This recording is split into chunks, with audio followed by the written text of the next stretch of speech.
The 30th of January, 1933, Germany. Adolf Hitler is appointed Chancellor, and the Nazi regime begins to reshape the country according to their twisted ideas of race, biology, and national struggle. Medicine and science are no longer seen only as tools for healing, but as instruments in a supposed fight for survival. Doctors are encouraged to serve the state, to strengthen the nation, and to remove what the regime defines as weakness. Hospitals, universities, and research institutes are gradually drawn into this system, where loyalty and usefulness matter more than ethics.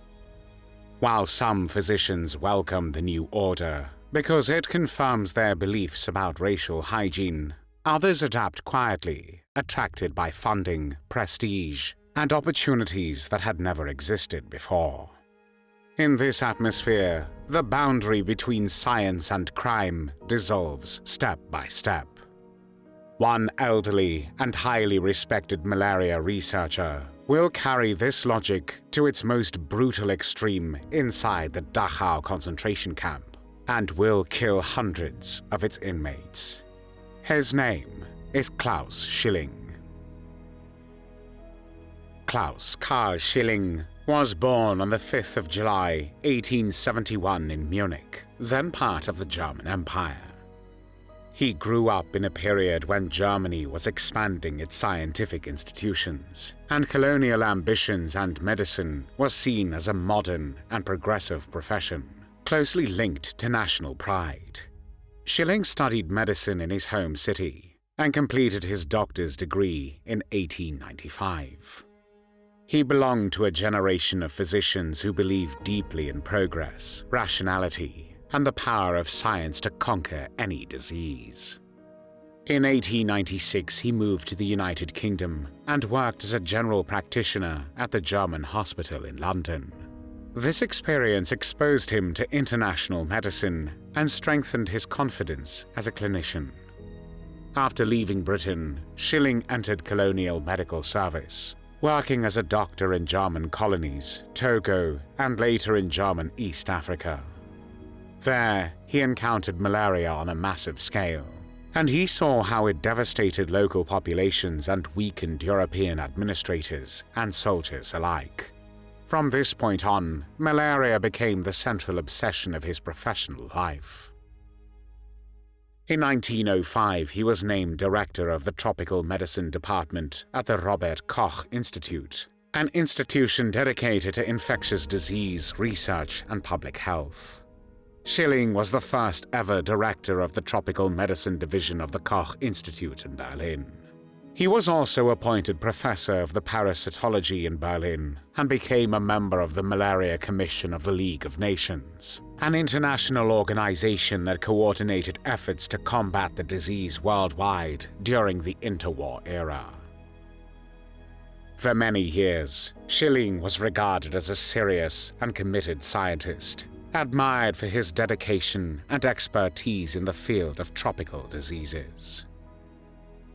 The world around the esteemed scientist was changing rapidly and often violently. Germany in the interwar era was gripped by political instability, economic collapse, and deep social anxiety.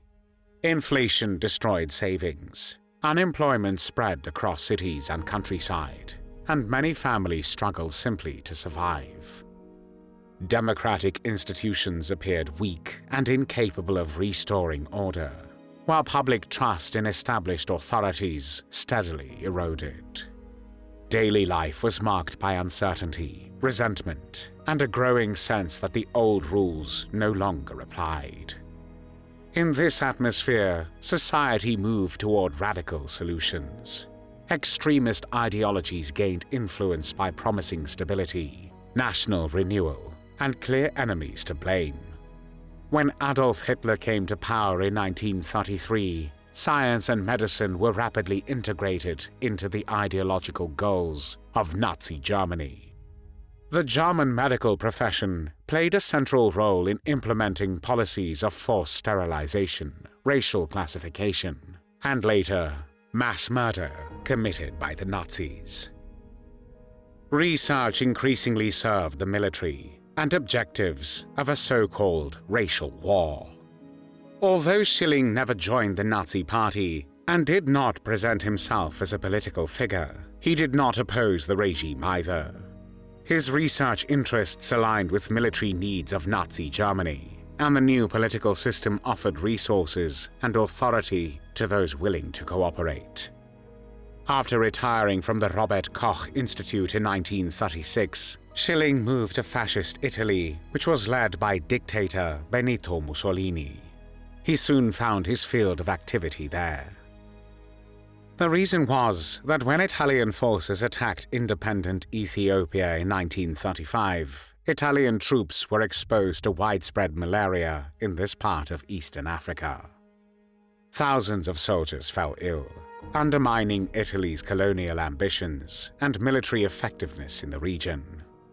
The fascist authorities were desperate for medical solutions, and Schilling was offered the opportunity to continue his work under their protection. In Italian psychiatric institutions, he conducted immunization experiments on patients who were unable to give consent. These experiments already crossed ethical boundaries, but they were justified in Schilling's eyes as necessary for science. The Nazi government in Germany supported his work in Italy even financially, seeing potential benefits for its own armed forces. During this period, Schilling's scientific ambition increasingly overrode any remaining moral restraint. The Second World War started on the 1st of September 1939, when Nazi Germany invaded Poland. As the war expanded, malaria once again became a strategic concern for Germany, particularly for troops operating in southern Europe and other regions with high infection rates. In November 1941, Schilling met in Rome with the Reich health leader Leonardo Conti, who coordinated medical policy under the Nazi regime in Germany. Acting on the orders of Heinrich Himmler, the head of the SS, Conti assigned Schilling to continue his malaria research in Germany. The location chosen for this work was the Dachau concentration camp near Bavarian Munich, Schilling's hometown. Concentration camp Dachau was established in March 1933, less than 2 months after Hitler became Chancellor. It was the first permanent concentration camp and served as a model for the entire system.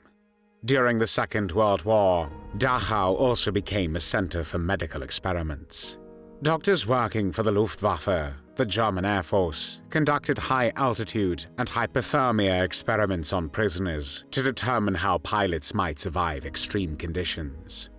Other scientists tested methods for making seawater potable or evaluated pharmaceuticals against diseases such as tuberculosis and malaria. These experiments were carried out on prisoners who had no choice and no protection, with terrible consequences for their health and lives.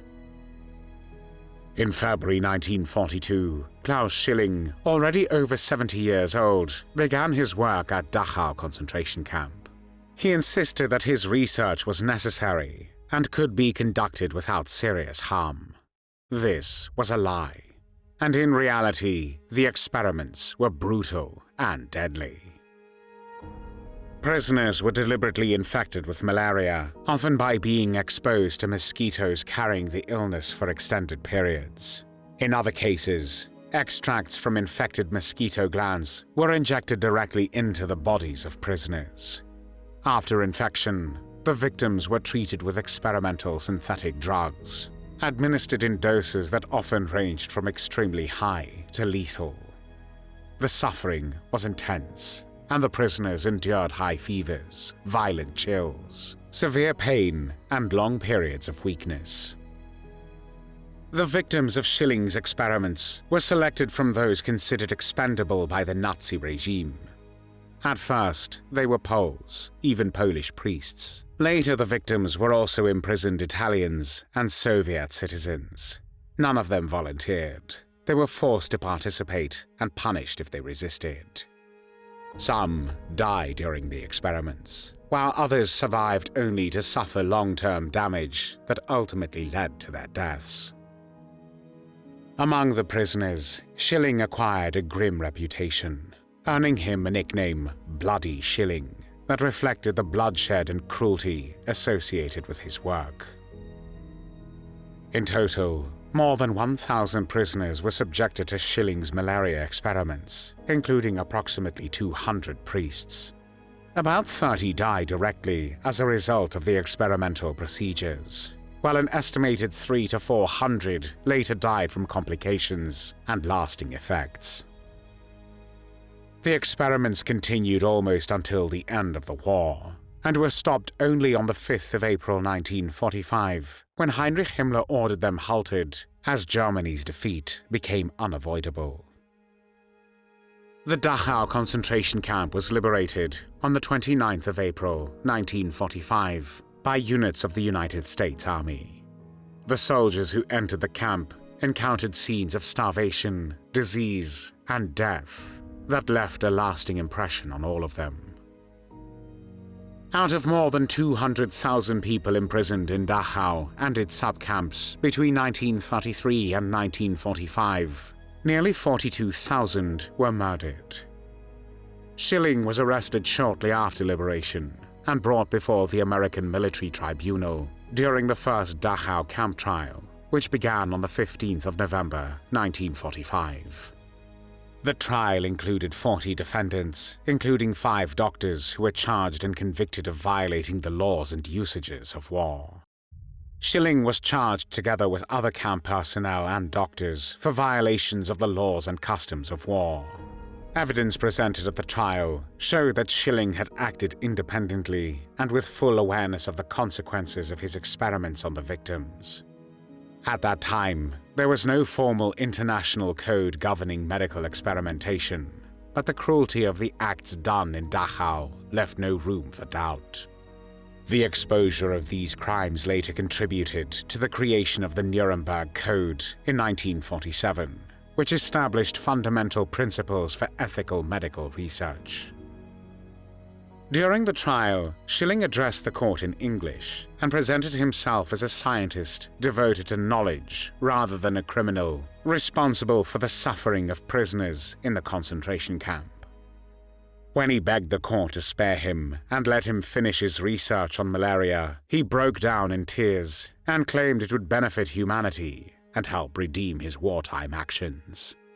Schilling also stated, "I have worked out this great labor. It really would be a terrible loss if I could not finish this work." However, his theatrical performance failed, and on the 13th of December 1945, he was sentenced to death.